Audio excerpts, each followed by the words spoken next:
by the time this comes out, it's gonna be old news. But I love how apparently Twitter was like so excited for the Superman show that's currently out, and Lois Lane is like a more of a tomboy in that one, and everybody was like so excited for her, and then like she has the whole, you know, why didn't you tell me the truth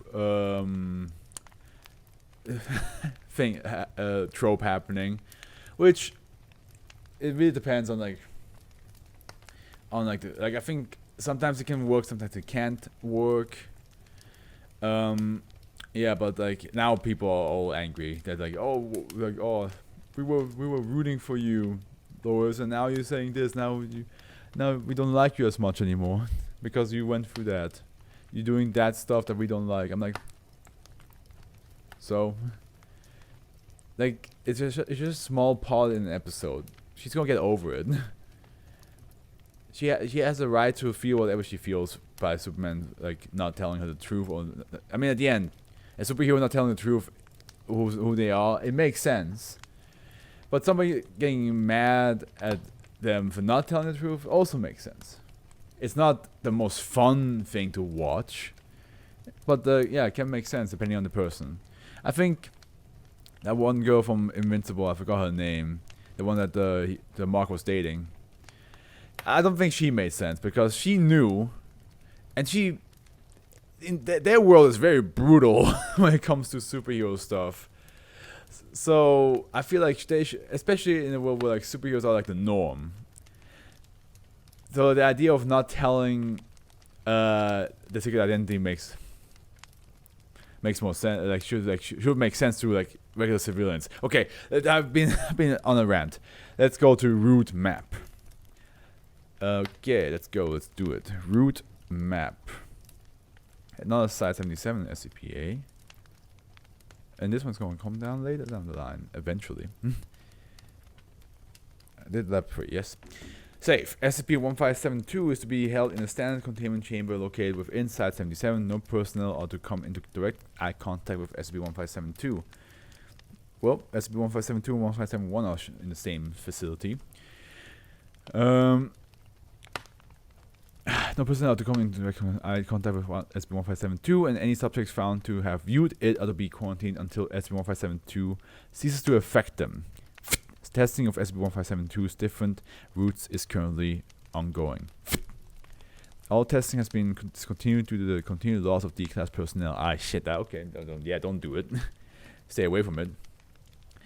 Demolition of these locations before the subject can reach them will cause SCP-1572's effect to immediately cease. However, this method has been discontinued as a waste of resources. And here we have a photograph taken on an SCP-1572 route. And here we have SCP-1572 induced entity.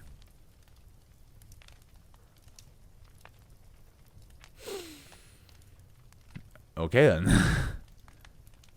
SCP-1572 is an orange sheet of chosen construction paper, 28 times 43 centimeters in diameter. It appears heavily worn, although it bears no rips or tears. The words "secret special map of back routes" has been written on one side of SCP-1572. Any human subject viewing SCP-1572 will see it as a map, leading to a location the subject sees as significant. These locations will be places the subject identifies strongly with from their childhood. Okay, these locations have ranged from places the subject has found memories of, such as carnivals or playgrounds, to more abstract ones. Subjects will report the map as appearing to be crudely drawn with crayons or markers and in childlike handwriting. If the location has been altered or changed since they last saw it, the subject will claim it has always been in its current state. Only one person will be affected by SCP-1572 at a time. Kind of interesting how we have two memory-based SCP in a row. Keeper of Treasures is all about like, oh yeah, get some closure. Here's some photographs of your loved ones. And now we have a route map, which is like, oh yeah, remember those good memories of places that you like? Go back there. See what's... Doesn't matter if it's changed. You always think it's gonna look like that. So yeah, let's see. Subjects can attempt to use SCP-1572 to reach this area, claiming that it is important that they revisit their location. Subjects will claim recollection of the area which they had no way of knowing prior to viewing SCP-1572, such as the current status of the location and the exact method by which they can travel from the current position to the area shown on SCP-1572. So it's just pure GPS awareness, global map awareness. I'm gonna lower this down a little bit again, it's a bit in my face. There we go.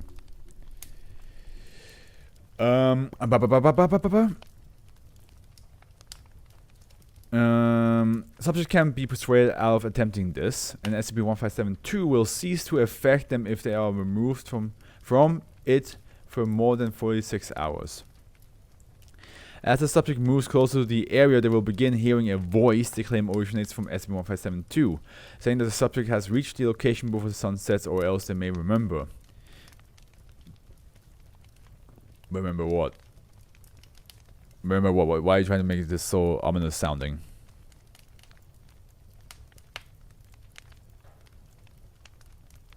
Okay. Okay.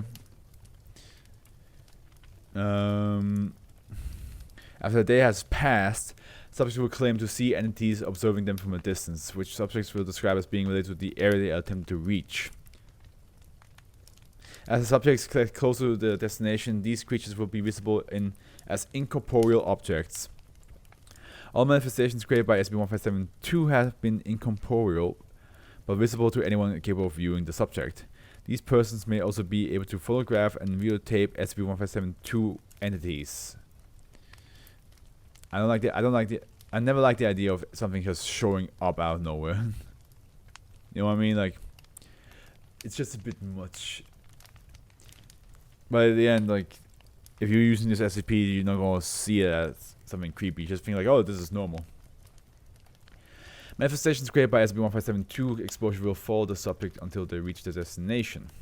Changing their shape based on location the subject is in proximity to and the memories they evoke. Entities may appear as neighbors, childhood pets, or forms based on their experiences. For example, a subject who was attempting to reach a childhood home claimed to see reptilian humanoids resembling their deceased younger sister.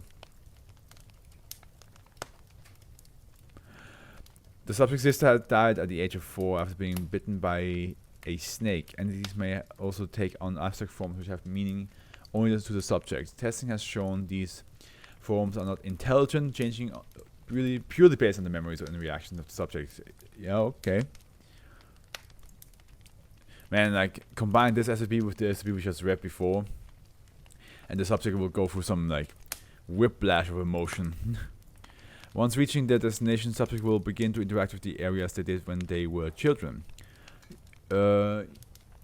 Usually displaying euphoria and sudden athletic ability. If the subject is not viewed while in this area, they may suddenly disappear. For more details, see SCP-1572's testing log. No subjects lost due to SCP-1572 exposure have been recovered as of 11/16/1987. SCP-1572 was discovered during an investigation into a person of interest connected to SCP-1967. SCP-1572 was located inside his home, locked in a wall safe. As of the 11/16/1967, SCP-1572 has been classified as safe. But there's the testing log as well. Okay, test A. Subject D3246. SCP-1572 showed directions to an abandoned building which the subject claimed to have explored when they lived in the area. Subject was allowed to reach the area within 3 hours of being exposed to SCP-1572. Once within the area, D3246 attempted to enter the building through several side entrances before entering through the unlocked front door. Subject was lost after entering the building. How did you guys lose them? Like, did they disappear? Did they just vanish? Test B. D1055. Subject led personnel to a forest in Redacted. Personnel noted an abnormally large number of trees with low-hanging branches. D1055 immediately began to climb through the trees, moving with speed and agility not seen prior to reaching the area. Subject was lost after trailing agents were unable to view them through the vegetation. I think they just excuse me. I think they just vanish. Test CC. D0935 let agents to a crawl space under an uninhabited residential home identified by the subject as the place they would hide when their father, an alcoholic, was inebriated.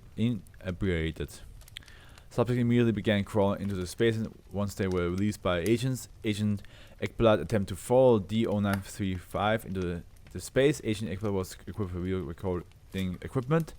Both Agent Ekblad and D0935 were lost after entering the space. Footage was not recovered. So, people who follow them that closely can also get lost. Interessante. Test F. D3246A. Wait a minute. But they vanished, didn't they? After the 2 days of travel, D3246 reached a jungle gym built into the back of an abandoned apartment complex where they grew up. On the trip, D3246 refused to sleep, claiming it would be crushed to death by stompers. D3246 used to elaborate but claimed to be able to hear this creature behind any locked door she could view. How is she back? You can't just tell me like you having tests with the same D class after saying, oh, but they vanished or got lost, right? Subject was lost after entering the building. Subject immediately began to climb into the gym once she viewed it, despite having to be carried by agents due to exhaustion. Status. Agents testified that the jungle gym began extending into the graffiti found on the walls of the apartment complex. Subject appeared to climb into the walls of the building and was lost again, apparently, unless they just gave the same different D class the same number. D9026 subject reached a small cave system in Redacted, which appeared to be almost entirely caved in. D9026 reached the cave by climbing a tree located by a cliff face when an entrance to the system was located. Subject was lost after entering the cave. Agent reported seeing D9026 beginning crawling out of the cave. Before a human hand reached out of the cave and pulled them inside.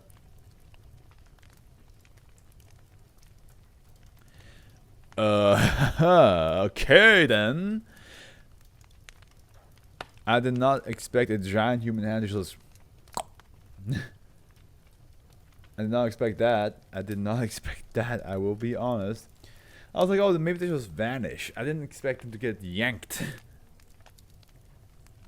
That's wild. Oh god, I could go for a head massage right now. Oh... Maybe the girl I'm talking to might give me one when we hang out. I will, of course, give one back. A massage. Depending on what kind of massage she likes.